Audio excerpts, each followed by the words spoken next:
Hello, bonjour, bonsoir. Hi guys, how's everyone doing? Um, Here I am back with this video that I have been asking to do over and over. I had promised to come back with the finished product. Unfortunately, I didn't at the time. Now I'm coming back with it. It's the Haitian macaroni au gratin. Moi te ap tourné avec Jacques moi te dit dans la previous video moi songe que moi t'a préparé moi te dit que moi pas gain intention faire vidéo et I think that was my first video also. I didn't have the intention of putting it, but it was so good in the middle of doing it and I felt like it was right to start filming, and that's what I did. I didn't have a chance to put the ingredients and everything that I used at the time. Here I am back with the same, well, different video but the same thing, the Haitian macaroni. So this time I'm going to show you guys everything that I use. Kounya moi pas montrer nous tout ça que moi utiliser. Moi excusez-nous en pile. I am very sorry. I apologize. CK my pot conveni aveli, but now here I am returning with the Haitian macaroni. So in there I'm going to show you guys everything that I used in the previous video. Like I said before, it was a picnic that we were doing and me and my friend we decided to just throw the videos in the middle of it, and that's why it had to take half a portion of it, not all of it. C'était un pique-nique nous t'a fait, nous t'ai pris partie dans la vidéo et là dans commencement na mettez fait macaroni et puis nous j'ai ben dit why not filming it, so nous t'ai fait vidéo. So here today I'm going to show you guys everything that we use and everything that we're going to use for the Haitian macaroni. Je dis à nous pas montrer tout ça que nous allons utiliser pour nous capable faire macaroni ça pour. First I wanted to take the time to say thank you to everyone that had comments, like and share the videos, especially for my people that comment for the video. You guys are pushing me to do it and I feel like it is the right, and I like the motivation. It is a motivation for me. Li vraiment motivé pour faire vidéo pour nous. Merci en pile parce que n'écrivez commentaires, you guys let me know how you guys feel and what y'all need the most, okay? So c'est ça fait jeudi moi retourner avec lui pour me capable montrer nous.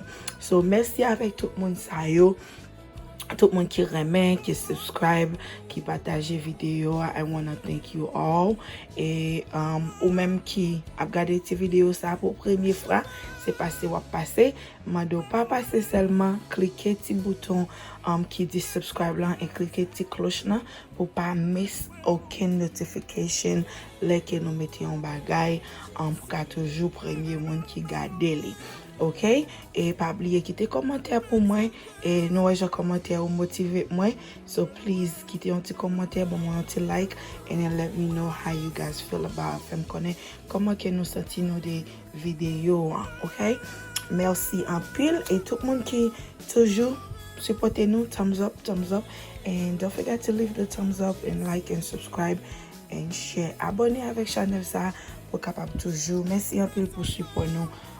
Ou même qui déjà fait ça et ou même qui là pour première fois fait ça pour nous pas quitter vidéo ça sans que ou pas subscribe pour nous. Merci un peu. I love you guys. Okay, let's begin. All right, first I'm gonna show you guys the meat.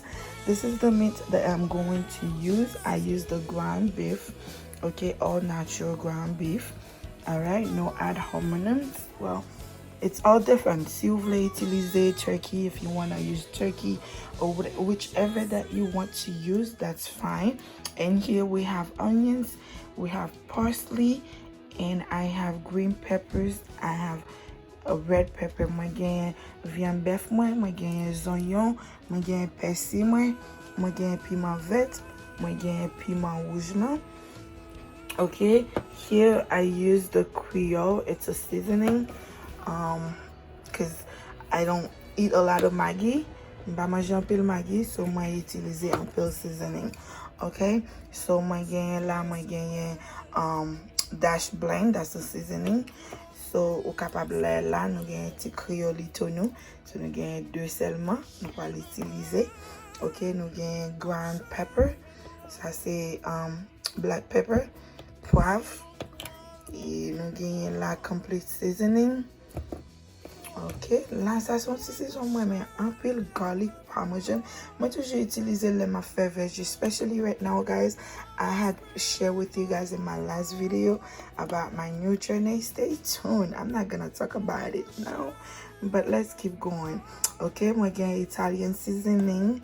Moi, j'ai lemon pepper. Ok, qui ça me peut montrer. Moi, j'ai sprinkle chicken seasoning. Et là, nous capables moi gain Velveeta cheese. This is one of my favorite cheese, Velveeta cheese. Okay, this is the ragu sauce that we use, that I'm going to use. Today I'm in the kitchen by myself. Okay, I have my carnation milk. I don't have my friend with me today. It's just gonna be me, guys. Okay, so I have the smoked Gouda, and this is the all natural smoked Gouda. Mes amis m'excusez nous si que ça yo pas connaît no fromage. Moi pas connaît no encore, mais moi quoi c'est fromage pour même qui a été de l'autre pays. OK, ça c'est Parmesan cheese que moi va utiliser. OK, ça c'est extra virgin olive, ça c'est l'huile olive et ça c'est ça que moi mettre là-dedans. Et ça c'est sel, moi mettre ça. Okay, and then ça c'est mozzarella cheese, et là nous avons macaroni, et ça c'est garlic and salt, et puis dans ça nous avons épices nous, ou même qui peut ouais épices comment que nous préparer épices nous demandez on va scroll down in the channel, regardez le channel là toujours après vidéo côté comment que nous t'a préparé épices pour vous. OK, ça c'est tout ingrédient que nous allons utiliser pour Haitian macaroni jeudi. Alright, stay tuned. I'm gonna go ahead and chop everything up, so I'll be right back. OK, so ça c'est piment douce que moi j'ai arraché qu'on y a nous parle laver viande là, ça que moi fait. I might not put all of it because Timonio aime faire burger. Those kids love burgers. So what I do, I'll take probably half of this or 3/4. Yeah, I might take 3/4. Okay, I might take 3/4 of this.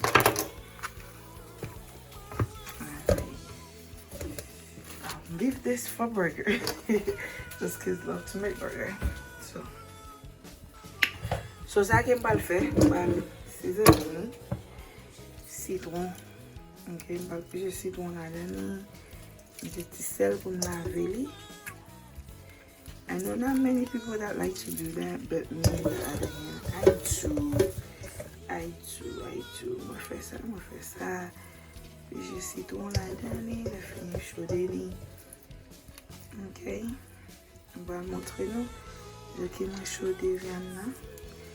Parce que je vais venir avec ça là-dedans.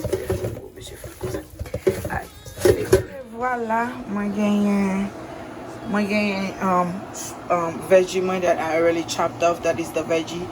Ça c'est piment douce, piment jaune que j'ai arraché. Et ça c'est viande là que moi j'ai chaud. So ça que moi pas faire pour là. On va le mettre.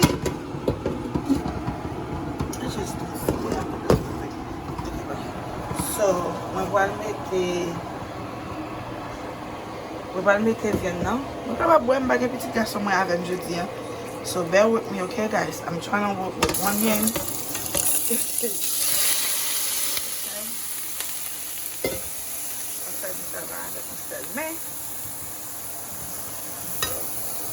Mais je dis à moi qui fait pas fait chaud.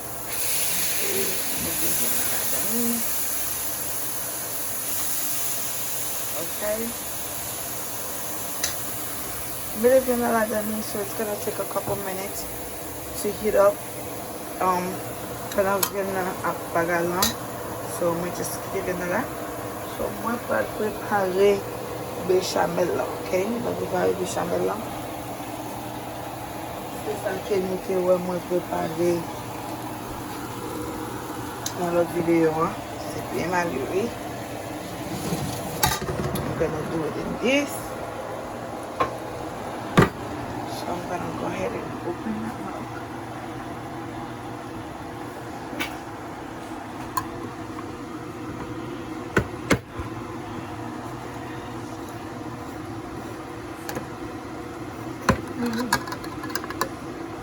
I'll tell you guys. This is so hard doing with one hand. Okay. Là, moi, je vais le temps.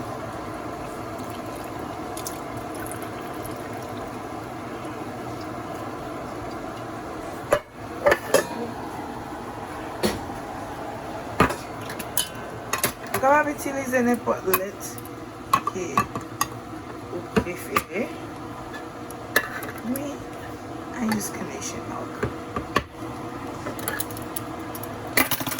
Okay.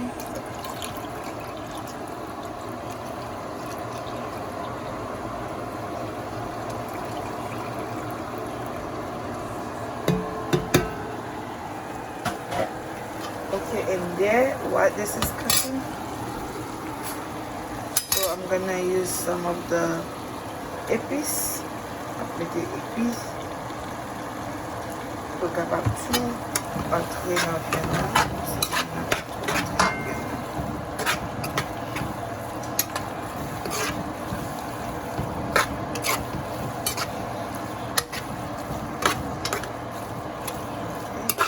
Vous mettez épices, vous mettez la belle, vous mettez tout.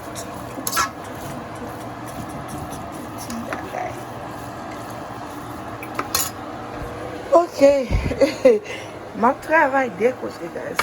Je travaille dans Vienne et je travaille dans Chanel en même temps. Parce que je fini, on voit que Marie est venue sur l'école. On voit que Marie est venue sur l'école. Il faut venir.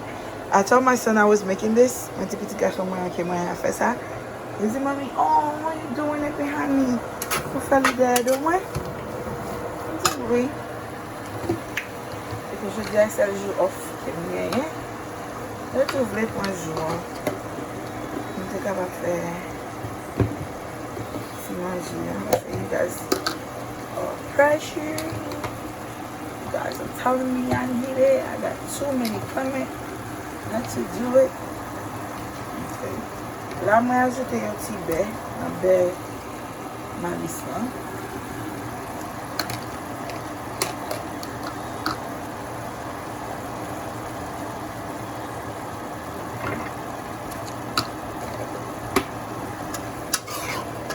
Ajouter un petit baie là-dedans. Ok, voilà, ça mettait le chaud sous medium parce que nous connaissons les liés. So, nous allons rajouter.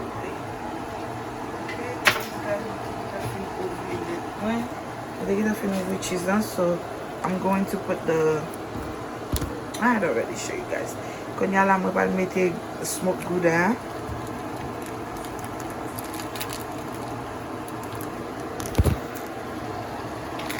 Okay.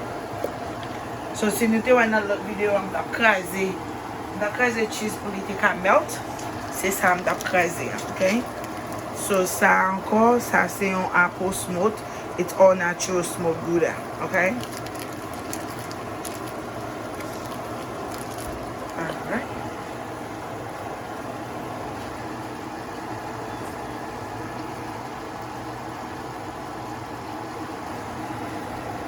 So, on va quitter ça qu'on a donné. Okay? So, nous on ça en medium. Ok, mais le gros tonton, on va l'ajouter, hein? On va l'ajouter gros tonton ça. Et ça, c'est le vidage cheese, hein? Et moi, juste ajouter là-dedans. Ok, guys? So, qu'on y a là, on a quitté tout ça au melt. On a quitté tout ça au melt. So nan vyen nan la, mwen pa rajoute piment ki nou te rache. Sa e piment douce pou mwen vek.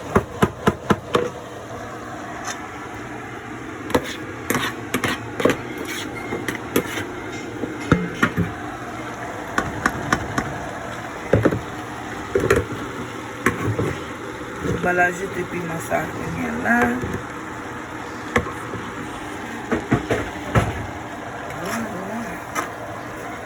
You guys can see how this already looking, right? You get the version ça belle là-dedans.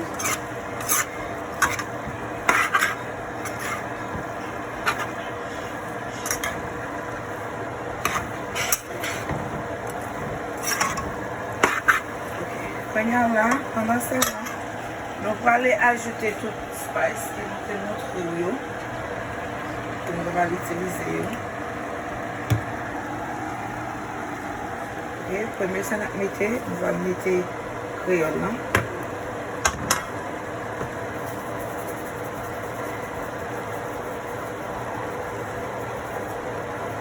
Ok.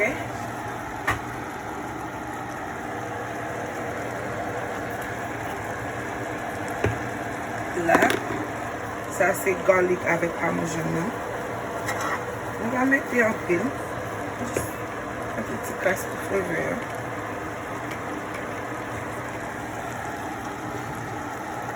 Oh, ça c'est un favor, mais c'est lemon pepper. Ça nous capable de ça, il y a garlic, il y a citron, il y a l'ail, il y a citron et puis il y a girofle. Poivre. Ok. Ça c'est black pepper, qui c'est poivre.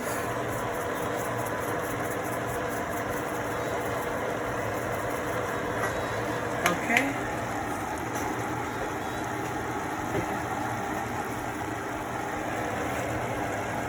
You know what I'll be, guys. I'll try. Because I'm going to mystic rest dans ça là. Je vais tout mon point. With what's going on. Excuse me, guys, some pepper, black pepper out there to them. And just I say chicken seasoning, no? So when you spice out, I just utilize my ghee, si vous voulez.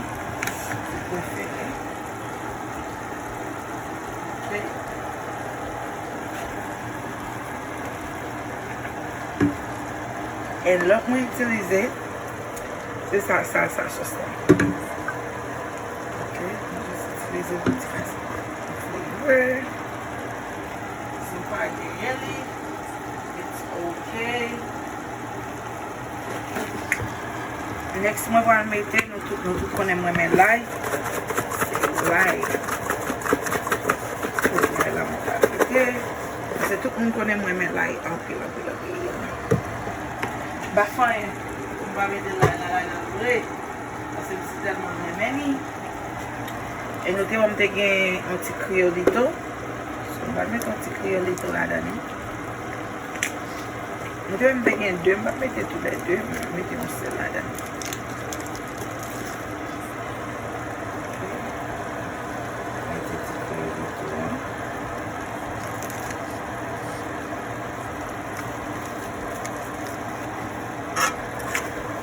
Voilà, tout fait ajouter là-dedans.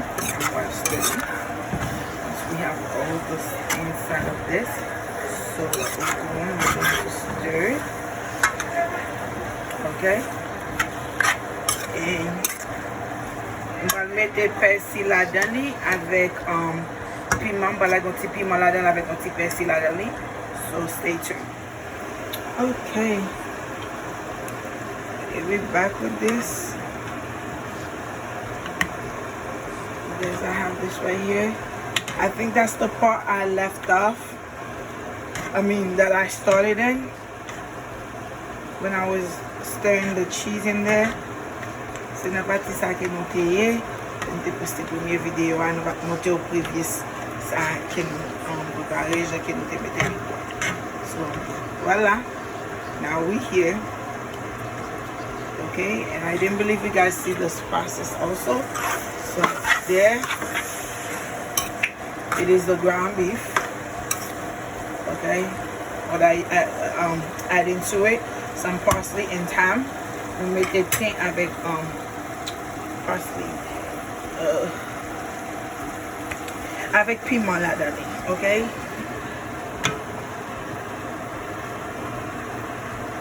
Okay, so this is the part. I guess the fun part where we start stirring. Ça va petit côté qui fun. Okay, let me stir cheese now.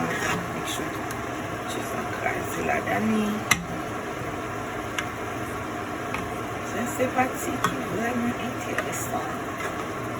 I like to do that part. Okay.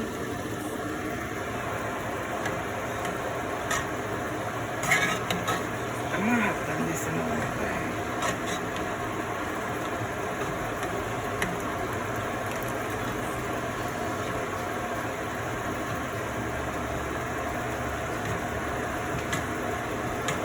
Okay guys, my fin fell phone and après ça m'a retourné. Moi je sais regardez ça. Moi j'en belle. Elle est sur ça. Elle est j'en belle.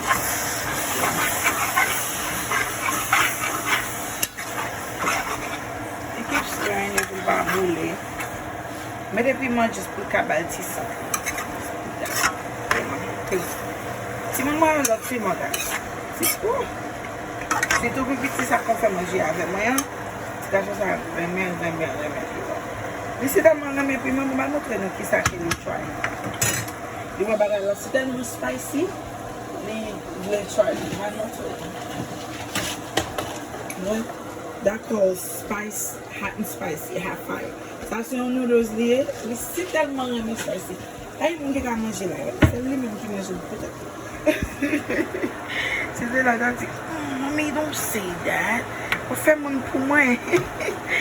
Okay, so guys, like I say, let me stir this. Okay, it's gonna take a minute.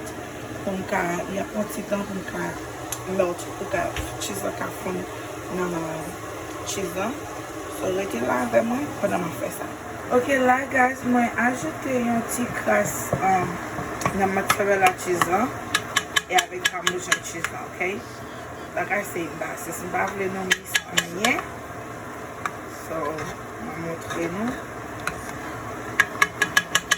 Ça qui va mettre là. Okay, you guys can see this is boiling. Ça c'est macaroni à mettre bouillir. Ça mettre là-dedans, c'est persil avec un petit huile mettre là-dedans pour pas coller. So, la bouillie là. Okay.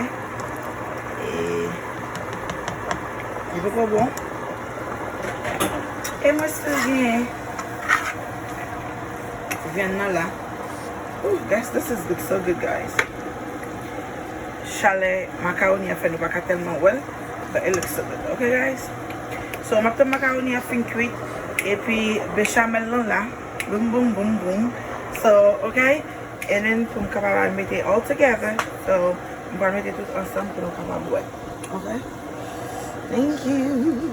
Okay guys, I'm back with this. You guys can see this is the bechamel, it's all done. And then again macaroni là. So I say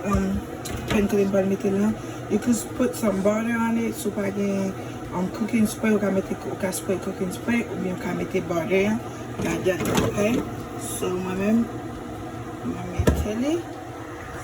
mettez dans ça, so nous allons retirer persil.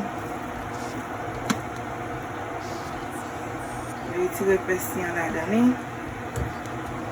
Okay. Ça que nous allons vider là, nous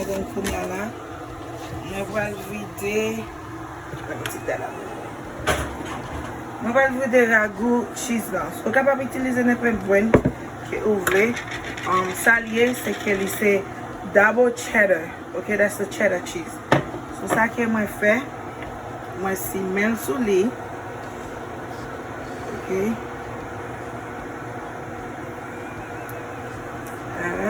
C'est parti ça ou non. So parti nous te miss na video. I'm trying for you guys not to miss any of this at all. Ok? So, ça c'est cheese là. Anyway, je vais juste quitter mon café se boisser. Ça c'est cheddar cheese à me vider là-dedans. Quand je vais mettre viande. Ok? Ça je vais try de faire. Oh Lord. I just vide là-dedans, so that's why I make it like this, because for you guys, your camera now sell me. So you unlock me avec.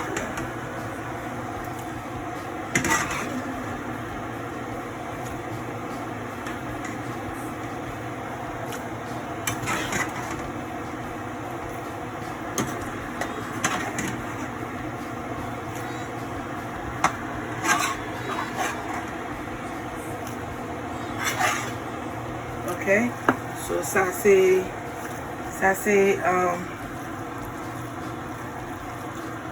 macaroni avec viande là. On a ça va vider là-dedans, on va vider béchamel là. Okay guys, for me to do that, give me a minute. Okay, ça c'est béchamel là. Again, some of the thing while I'm putting the tomber là-dedans. Okay, c'est le même que je vais vider sur lui. So just bear with me, then just fin vider lui in the bed. Okay, so now I'm fin vider béchamel là-dedans. I'm fin vider viande là.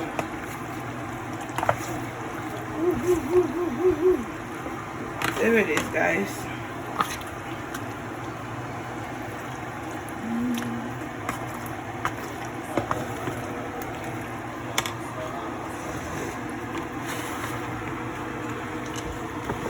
I want you guys to have a really nice view.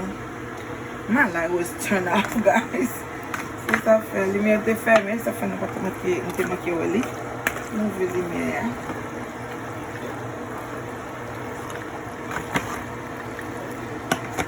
Okay.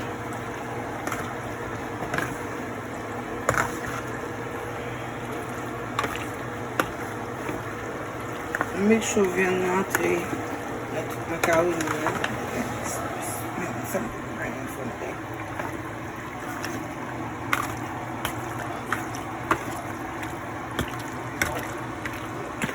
Gouda gens qui utilisent mayonnaise, mayo, for those that use mayo. So utilize mayonnaise, capable de mettre mayonnaise dans la dedans. But même, I just make the cheese. Cheese avec le plat. Pretty much c'est ça qui fait mayo too. So, pour ça décider, si vous voulez mettre mayo, you feel free to put mayo. Okay, quand on va couvrir avec cheese. You see this, guys?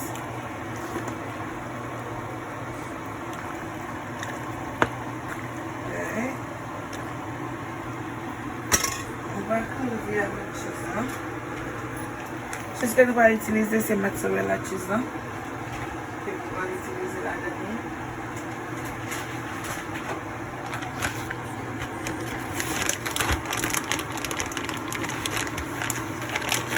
Vous pouvez capable d'utiliser n'importe cheese que vous désirez.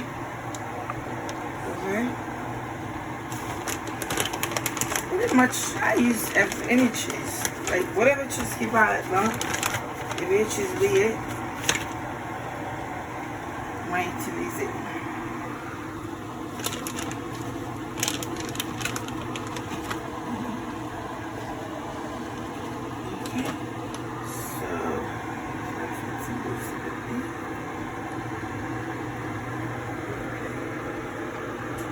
So when you move on with the Parmesan, you say Parmesan cheese. Parmesan cheese, we make it solid. Okay.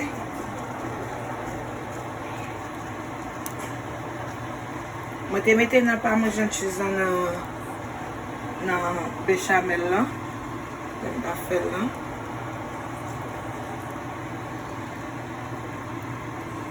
Voilà, so quand on a l'emballage couvrir, on a couvrir, on va mettre en bas oven là, under 350 degrés. On va le mettre dans l'oven 350 degrés.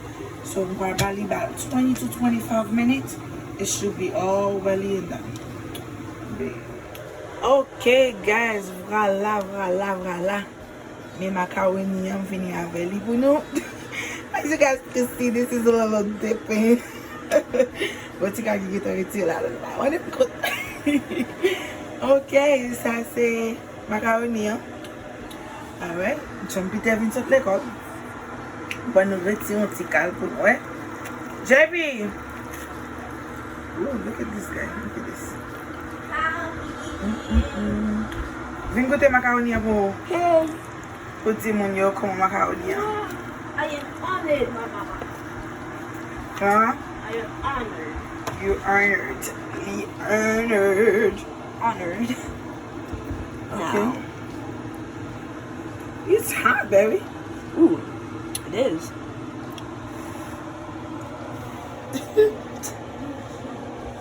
Regardez ma caméra. Bolé. How is it? Was it good? Let me try. 100 out of 100, you should try it. So, okay, good day.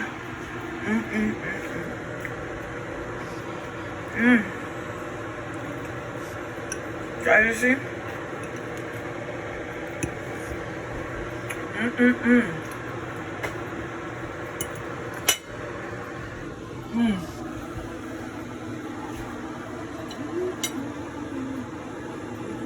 Guys, this is so good.